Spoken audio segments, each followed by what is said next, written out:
HSC 26 batch. আগামী 7 June তোমাদের HSC পরীক্ষা। তুমি হয়তো চিন্তা করতেছো তোমার কাছে অনেক সময়, তুমি রিল্যাক্সে পড়াশোনা করবে, বাট আসলে তোমার কাছে খুব বেশি সময় নাই। সেই জিনিসটাই কিন্তু আজকে আমরা এই রোডম্যাপটাতে দেখব। সো তোমাকে আমি ভয় দেখাচ্ছি না, তুমি যাতে প্যানিক করো এরকম কোনো কিছু বলতেছি না, বাট তোমার যেটা প্রয়োজন সেটা হচ্ছে একটা পারফেক্ট রোডম্যাপ অনুসারে, পারফেক্ট রুটিন অনুসারে পড়াশোনা করা। সো আজকের এই ভিডিওটাতে তোমাদেরকে একটা পারফেক্ট রোডম্যাপ দেখাবো, যে অনুসারে তুমি একটা রুটিন সাজাইতে পারবো নিজের মতন, এরপর তুমি পড়াশোনা স্টার্ট করতে পারবে। ওকে, সো চলো আমরা এই রোডম্যাপটা দেখি। দেখো, আমাদের আজকের সময় মানে আজকের তারিখটা হচ্ছে 2 এপ্রিল এবং তোমাদের যে পরীক্ষা সেটা হচ্ছে 7 জুন। ওকে, আচ্ছা, সো এই যে তোমার পুরো সময়টা কিন্তু অনেকগুলো ফেজে আমরা ভাগ করছি। কি কি ফেজ একটু দেখি আমরা। আচ্ছা, প্রথমে আমাদের ফার্স্ট ফেজ যেটা, সেটা হচ্ছে প্রবলেম প্লাস রিভিশন 1। এটা মানে কি, এখানে আমরা কতদিন রাখছি? 2 এপ্রিল থেকে 27 এপ্রিল, টোটাল 25 দিন কিন্তু এখানে আছে। ঠিক আছে, এপ্রিলের 2 তারিখ থেকে এপ্রিলের 27 তারিখ, 25 দিন এখানে আছে। এই 25 দিন হচ্ছে তোমার জন্য প্রবলেম প্লাস রিভিশন দেওয়ার একটা ফেজ। ঠিক আছে, যদি তুমি শুধুমাত্র এইখানে প্রবলেম সলভ করতে, তাহলে যেটা হইতো যে তুমি হয়তো ডিপ্রেশনে পড়ে যাইতে, যে তোমার পড়াশোনা আগাচ্ছেই না, তোমার এত প্রবলেম খুঁজতে গেলে আরও প্রবলেম বের হবে। সো এই ফেজে তুমি যেটা করবা, তোমার যে চ্যাপ্টারগুলো প্রবলেম সেই চ্যাপ্টারগুলো পড়বা, সাথে যে চ্যাপ্টারগুলো ইম্পর্টেন্ট, ঠিক আছে, তুমি আগে পড়ছো, তোমার সব কিছু মনে আছে, বাট তোমার আরেকবার পড়তে হবে। কেন পড়তে হবে? কারণ সব কিছু তুমি মাথায় রাখতে পারবে না, 100% তোমার ব্রেনটা ইফেক্টিভ না, তুমি যা পড়বা সব কিছু মনে থাকবে এরকম না। সো কন্টিনিউয়াস একটা রিভিশনের উপর থাকতে হবে, পড়ার উপর থাকতে হবে। ওকে, সো ফার্স্ট ফেজে এই যে 25 দিনে তুমি হচ্ছে প্রবলেমগুলো সলভ করবা, তোমার যে প্রবলেমগুলো আছে, ঠিক আছে, সবগুলো বই মিলে যে প্রবলেমগুলো প্রত্যেকটা সাবজেক্টের, সেটা প্লাস হচ্ছে রিভিশন দিবা। এখন এখানে 25 দিন কেন রাখা হয়েছে? দেখো, আমাদের কাছে টোটাল সাবজেক্ট হচ্ছে 13টা, ঠিক আছে, 12টা তোমার ফিজিক্স, কেমিস্ট্রি, বায়োলজি, তোমার হচ্ছে তারপরে ম্যাথ, তারপর হচ্ছে তোমার ইংলিশ এবং বাংলা, টোটাল 6 দুগুণে 12, প্রত্যেকটা 2টা করে পেপার, আর সাথে কিন্তু একটা আইসিটি আছে। ঠিক আছে, আইসিটিকে আমরা আলাদা রাখছি। সো এখানে দেখো, প্রত্যেকটা সাবজেক্টের জন্য তাহলে তুমি পাচ্ছ 2 দিন করে। ঠিক আছে, তাহলে দেখো 12 গুণিত 2, তাহলে কত হয়? 24 দিন হয়, প্লাস হচ্ছে একদিন তুমি আইসিটিতে দিবা। সো এই 25 দিনে প্রত্যেকটা পেপারের জন্য 2 দিন করে। ঠিক আছে, বায়োলজি ফার্স্ট, তাহলে বায়োলজি ফার্স্ট পেপারের জন্য কিন্তু তুমি 2 দিন পাচ্ছ। ঠিক আছে, সো এই 2 দিনে তুমি হচ্ছে প্রবলেম সলভ করবে একদিন, আরেকদিন তুমি রিভিশন দিবে, যে চ্যাপ্টারগুলো তুমি পারো বাট আরেকবার দেখা উচিত। ওকে, সো এই 25 দিনে তোমার কার্যক্রমটা হবে এইটা। এখন তুমি এই যে 25 দিনের জায়গায় তুমি 30 দিনও নিতে পারো। ঠিক আছে, 30 দিনও নিতে পারো। তোমার যদি 30 দিন লাগে, তাহলে এটাতে প্যানিক করার আবার কিছু নাই। ঠিক আছে, তাহলে তোমার যেটা করতে হবে, পরের ফেজটাতে তুমি টাইম কমায় নিয়ে আসবে। ঠিক আছে, প্রথমে যদি তুমি কমপ্লিট করে ফেলতে পারো 25 অথবা 30 দিনে, তাহলে দেখবে যে পরের ফেজটা খুব ফাস্ট হয়ে যাইতেছে তোমার জন্য। ওকে, পরের ফেজটা তোমার জন্য অনেক শিথিল হয়ে যাইতেছে। সো পরের ফেজটাতে আসি আমরা। পরের ফেজটাতে দেখো, এখানে 27 এপ্রিল থেকে 22 মে, এখানেও কিন্তু 25 দিন রাখা হয়েছে। বাট এই ফেজে দেখো, প্রবলেম বলে কোনো শব্দ আমরা এখানে ইউজ করি নাই। ঠিক আছে, সো যেহেতু কোনো প্রবলেম শব্দটা নাই এখানে, তার মানে কি, প্রবলেম যত আছে তোমার, সেটা কিন্তু ফার্স্ট যে ফেজটা, এই ফেজটাতে শেষ করতে হবে তোমার। ওকে, সেকেন্ড ফেজে যখন তুমি আসবা, তখন জাস্ট তুমি রিভিশন দিবা। আবার 25 দিন রাখা হয়েছে। সো তোমার সাবজেক্ট কয়টা? সাবজেক্ট হচ্ছে মানে পেপার হচ্ছে তোমার হচ্ছে 12টা। সো প্রত্যেকটার জন্য 2 দিন, 12 দুগুণে 24। ঠিক আছে, প্লাস একদিন হচ্ছে আইসিটি। তাহলে এই 25 দিন গেল, এই 25 দিনে তুমি সেকেন্ড রিভিশনটা কমপ্লিট করবে। ঠিক আছে, সেকেন্ড রিভিশন এখান থেকে কমপ্লিট করবে। আচ্ছা, আর দেখো, ফার্স্ট রিভিশনে তুমি যে প্রবলেম যে চ্যাপ্টারগুলো আছে, সেগুলো তুমি বই পড়লা। ওকে, তারপর রিভিশন যেগুলো দিতেছো, সেগুলো তুমি কি পড়ে রাখছো? আগে তো বই তুমি পড়ে রাখছো, তাই না? তাহলে তুমি কি পড়বে এই টাইমে? টেস্ট পেপার পড়বে। রিভিশন 2তে যে তুমি বই এবং টেস্ট পেপার মিলায় পড়তে পারো। ঠিক আছে, সব যে তোমাকে একদম টেস্ট পেপার থেকেই পড়তে হবে এরকম না, তুমি টেস্ট পেপার থেকে কোশ্চেনগুলো দেখবে, কোন ধরনের কোশ্চেন আসতেছে, কী কী কোশ্চেন আসতেছে, এরপর তুমি হচ্ছে বই থেকে পড়তে পারো। এবং সাথে সাথে কিন্তু আমার কম্প্যাক্ট এইচএসসি সিরিজ, যেটা কমপ্লিটলি হাতে আমার নোট করা, সেটাও কিন্তু আমি আমার ফেসবুক পেজ সেখানে দিয়ে দিচ্ছি। ঠিক আছে, আমার ফেসবুক পেজে কিন্তু তোমরা সেটা পাবে। ঠিক আছে, আচ্ছা, কম্প্যাক্ট এইচএসসি সিরিজ যেটা আছে, সেটা থেকেও তোমরা কিন্তু পড়ে ফেলতে পারো। এরপর রিভিশন 2 তুমি কমপ্লিট করলা, এরপর আসলে রিভিশন 3।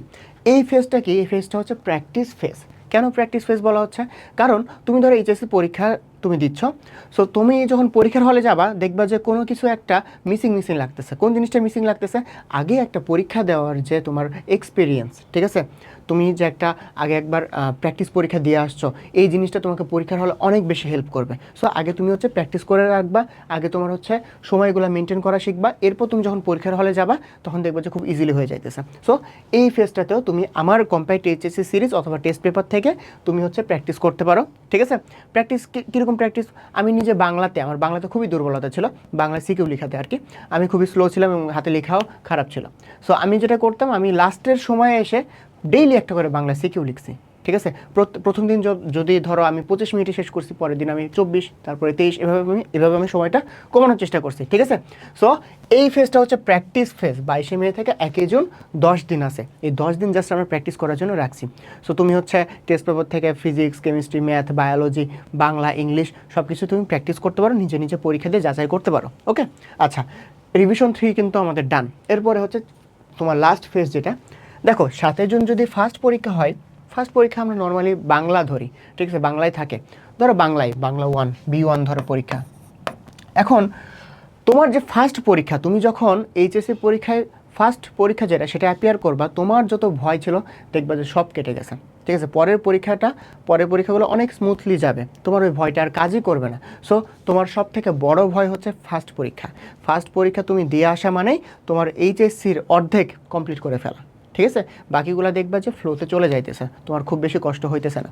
সো ফার্স্ট পরীক্ষা অনেক নিয়েই দিতে হবে, প্রিপারেশন নিয়েই পরীক্ষাটা দিতে হবে। সো এটার জন্য জাস্ট আলাদা করে 5 দিন তুমি রাখবা, এই 5 দিনে জাস্ট বাংলা ফার্স্ট পেপার তুমি পড়বা, যদি ফার্স্ট পেপার পরীক্ষা হয়, যদি হয়, ঠিক আছে। আচ্ছা, তাহলে শুধু ওই বাংলা ফার্স্ট পেপার তুমি 5 দিন পড়ে এটাও তুমি পরীক্ষার হলে যাবা, পুরো দমে একদম সেরা একটা প্রিপারেশন নিয়ে তুমি পরীক্ষার হলে যাবে। প্রথম পরীক্ষা যদি ভালো হয় দেখবে যে ওই কন্টিনিউয়াস একটা ভালো ফ্লো তোমার চলে আসবে, ঠিক আছে। এবং প্রথম পরীক্ষা যদি খারাপ হয় তুমি নিজে ডিমোরালাইজড হয়ে যাবা, ঠিক আছে। নিজে তোমার আর পড়তে ইচ্ছা করবে না, নিজে মনে হবে যে এই তো মানে তোমার মধ্যে একটা ভয় কাজ করা শুরু করবে যে এই তো আমি পারতেছি না, এই তো আমার পরীক্ষা খারাপ হইতেছে, ঠিক আছে। সো ফার্স্ট পরীক্ষা একদম ভালোভাবে পড়ে দিতে হবে। আচ্ছা, তাহলে দেখো প্রথমটা হচ্ছে প্রবলেম সলভিং এবং রিভিশন একসাথে তুমি রাখবা, তারপরে হচ্ছে তুমি নেক্সট 25 দিন একদম রিভিশন করবা, তারপর হচ্ছে প্র্যাকটিস করবা, তারপর হচ্ছে তোমার এক্সাম দিবা। এখন তুমি টেস্ট পেপার যে সলভ করবা, ধরো তুমি টেস্ট পেপার সলভ করতেছো, টেস্ট পেপার সলভ করলে তুমি কি সলভ করবা বলো তো? এই টাইমে বোর্ড কোশ্চেনগুলো যেগুলো আছে, বোর্ড কোশ্চেনগুলো সলভ করবা, ঠিক আছে। বোর্ড কোশ্চেন অবশ্যই সলভ করতে হবে। তুমি যদি বিভিন্ন কলেজের কোশ্চেন নিয়ে পড়ে থাকো তাহলে দেখবা যে তোমার পড়ায় আগাইতেছে না, ঠিক আছে। এবং 80 থেকে 90% প্রশ্ন তুমি বোর্ড কোশ্চেন যদি সলভ করো সেখান থেকে পাবা, লিখে দিলাম আমি, ওকে। আর তাছাড়াও আমি বললাম যে এই তোমার হচ্ছে টেস্ট পেপার অ্যানালাইসিস করেই কিন্তু আমার কম্প্যাক্ট এইচএসসি সিরিজ, যেটা কম্প্যাক্ট এইচএসসি সিরিজটা বানানো, ঠিক আছে। আমার পেজে গেলে তুমি দেখতে পাবে এই কম্প্যাক্ট এইচএসসি সিরিজ তুমি আমার পেজ থেকে পড়ে ফেলবে, ঠিক আছে। তুমি যদি কম্প্যাক্ট এইচএসসি সিরিজ বের করো তাহলে দেখবে যে তোমার বায়োলজির ক্ষেত্রে বায়োলজি বানাচ্ছে, তাহলে দেখবে যে তোমার আসলে টেস্ট পেপার প্রয়োজন হচ্ছে না, বাট বাকি যে সাবজেক্ট সেগুলোর জন্য তো টেস্ট পেপার লাগবে, ঠিক আছে। সো এগুলো তুমি হচ্ছে টেস্ট পেপার থেকে পড়বে। এরপরে দেখো তুমি এই যে রুটিনটা 25 দিনে যেটা তুমি রিভিশন করবে প্লাস হচ্ছে প্রবলেম পড়বে, এখন তুমি যদি টানা 2 দিন, আমি বলছি যে একটা পেপারের জন্য 2 দিন রাখছো, সো তুমি যদি টানা 2 দিন জাস্ট একটা পেপার পড়ো তাহলে থার্ড ডেতে যে বা হচ্ছে তোমার সেকেন্ড ডেতে, ধরো 2 দিন তুমি টানা পড়তেছো, প্রথম দিনে তুমি টানা বায়োলজি পড়লে, সেকেন্ড দিনে যদি তুমি আবার বায়োলজি ফার্স্ট পেপার পড়া শুরু করো তাহলে যেটা আসবে একঘেয়েমি চলে আসবে, পড়ার কোনো গতি আসবে না। এই জন্য তুমি একটা রুটিন বানাবে, রুটিনে অবশ্যই তুমি মিক্স করে রুটিন বানাবে, ঠিক আছে। একই দিনে বায়োলজি, কেমিস্ট্রি, তার সাথে বাংলা রাখলা, ঠিক আছে, বা 2টা সাবজেক্ট তুমি মিক্স করে পড়লা, ঠিক আছে। আচ্ছা, আরেকটা জিনিস, আমাদের কাছে যদি আমাদের কাজগুলো শো না হয় তাহলে কিন্তু আমাদের পড়ার যে গতিটা সেটা আসে না, ঠিক আছে, বা কাজ করার গতিটা আসে না। তুমি যেটা করতে পারো যে 2 এপ্রিল থেকে শুরু না আমি বললাম, সো এখানে 2 তারিখ দিলে, তারপর হচ্ছে 3 তারিখ, তারপর হচ্ছে 4 তারিখ, 5 তারিখ, এরপর এভাবে তুমি ভাগ করে নিলে যে 2 তারিখে তুমি কী পড়বে এবং স্পেসিফিকভাবে কোন কোন চ্যাপ্টারগুলো পড়বে তুমি, ঠিক আছে। 3 তারিখে কী পড়বে, 4 তারিখে কী পড়বে, 5 তারিখে কী পড়বে, এভাবে তুমি আগামী 25 দিনের একটা কমপ্লিট রুটিন বানাও, ঠিক আছে। এবং তোমার যে প্রবলেমগুলো তুমি আইডেন্টিফাই করো, তোমার যদি প্রবলেমই আইডেন্টিফাই না করো তাহলে তোমার পড়া কেমন আগাবে, তাই না? সো এই 2টা কাজ করতে হবে যে ডে অনুসারে। আমি এখন এটা করি যে আগামী মানে আমার যে রুটিনগুলো, ঠিক আছে, কবে আমার কোথায় ক্লাস আছে, কবে আমার ইম্পর্টেন্ট কোন কাজ আছে, কোথায় কি ভিজিট আছে, এরকম টাইপ, ঠিক আছে। সো আমি হচ্ছে যেভাবে বললাম যে তারিখ অনুসারে তুমি তোমার চ্যাপ্টারগুলোকে ভাগ করো, পড়াগুলোকে ভাগ করে ফেলবা একটা মিক্স করে, ঠিক আছে।